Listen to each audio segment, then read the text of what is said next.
황해의 동쪽, 한반도의 서해, 금강 하구의 서천갯벌은 봄, 가을 찾아오는 철새들의 도래지로 유명하다.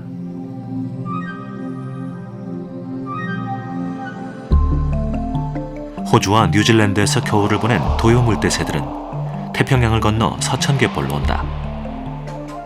세계 8대 철새 이동 경로 가운데 하나인 동아시아 대양주 경로를 지나는 새들이다.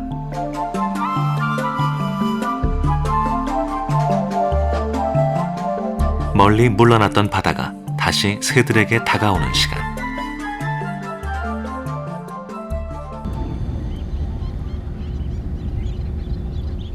갯벌은 새들의 날개짓과 울음소리로 가득 찬다.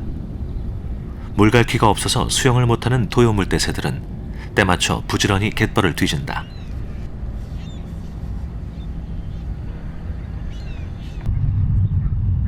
만조가 되기 전에 먹이 사냥을 해야 하기 때문이다. 서해 갯벌은 어느 곳보다 풍성한 새들의 만찬장이다.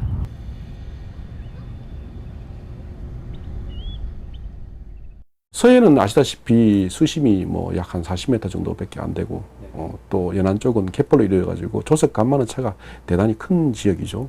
그러다 보니까 갯벌을 중심으로 한 어떤 그 산란지, 서식지 또는 성육지 이런 어떤 그 시스템이 아주 잘 되어 있습니다.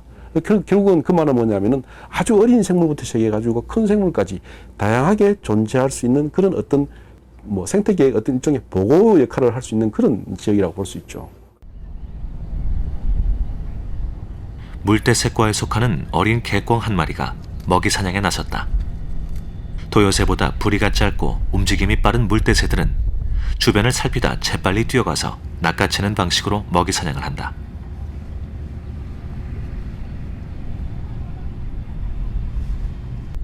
긴장감이 느껴지는 녀석의 뒷모습, 먹잇감을 발견한 것이다.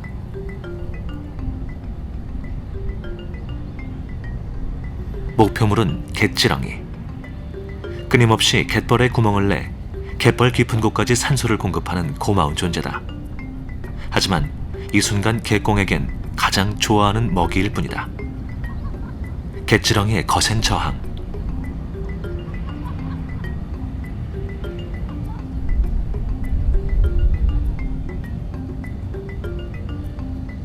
(2분이) 넘는 줄다리기는 결국 갯꿩의 힘겨운 승리로 끝이 났다.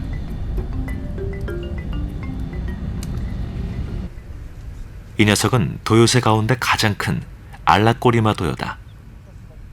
길고 아래로 휘어진 부리가 눈에 띄는데 좋아하는 먹이인 7개의 구멍 형태에 맞춰 진화한 것이다.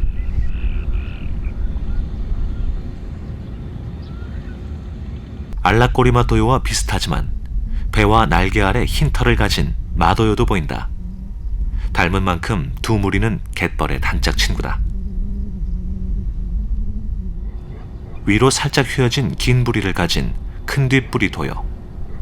뉴질랜드에서 알래스카까지 도요새들 가운데서 가장 먼 거리를 나는 녀석들이다. 10,000km가 넘는 비행을 하는 셈이다.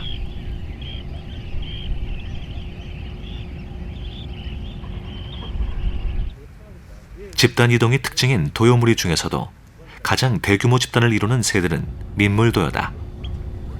10,000마리 이상의 큰 집단을 이루는데 작은 몸집으로 빠르게 움직이며 갯벌을 종횡무진한다. 이 녀석은 도요새 가운데 가장 작은 좀도요다.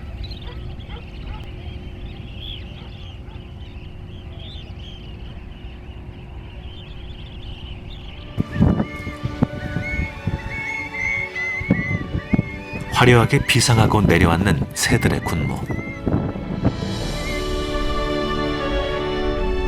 사람들이 철새들에게 기대하는 모습이다. 하지만 이 짧은 몸짓이 새들의 삶과 죽음을 가를 수도 있다. 이곳을 떠나는 순간 먹지도 쉬지도 못한 채 망망대해를 건너는 생존을 건 비행이 시작되기 때문이다.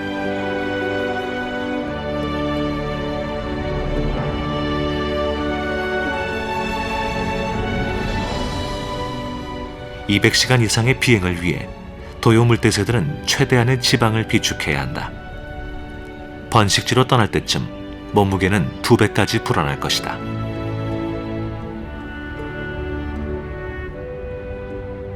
도요물대새가 러시아에서 번식을 하고 월동지로 이동하는 과정에 우리나라는 기착지라는 역할을 합니다. 기착지라는 거는 중간에 연료를 보충을 하는 그런 장소라는 의미고요.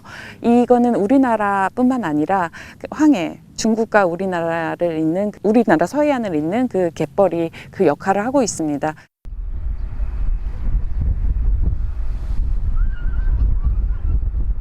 바닷가에선 새들도 물때에 맞춰 하루를 산다. 곡식 창고인 갯벌에 물이 차면 새들에겐 휴식과 수면의 시간이다. 바닷물이 닿지 않은 좁은 갯벌 끝에 모여 쉬는 시간. 질서 없이 뒤섞인 듯 보이지만 물이 별로 좋아하는 장소를 찾아 자리를 잡는다.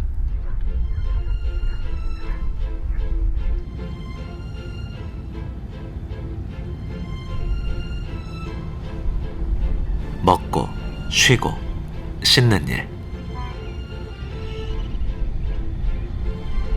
기착지에서 새들은 비행을 위한 최상의 상태를 만들기 위해 정비의 시간을 보낸다.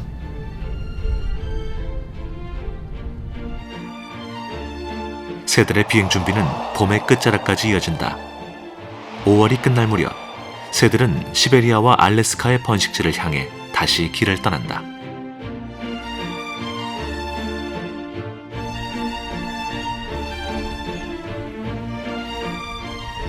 자신들의 시간표에 맞춰 떠나고 어김없이 같은 곳으로 돌아오는 도요 물대새들. 언제든 찾아와 쉴 수 있고 배불리 먹을 수 있는 갯벌을 믿고 도요 물대새들은 다시 여행을 시작할 것이다.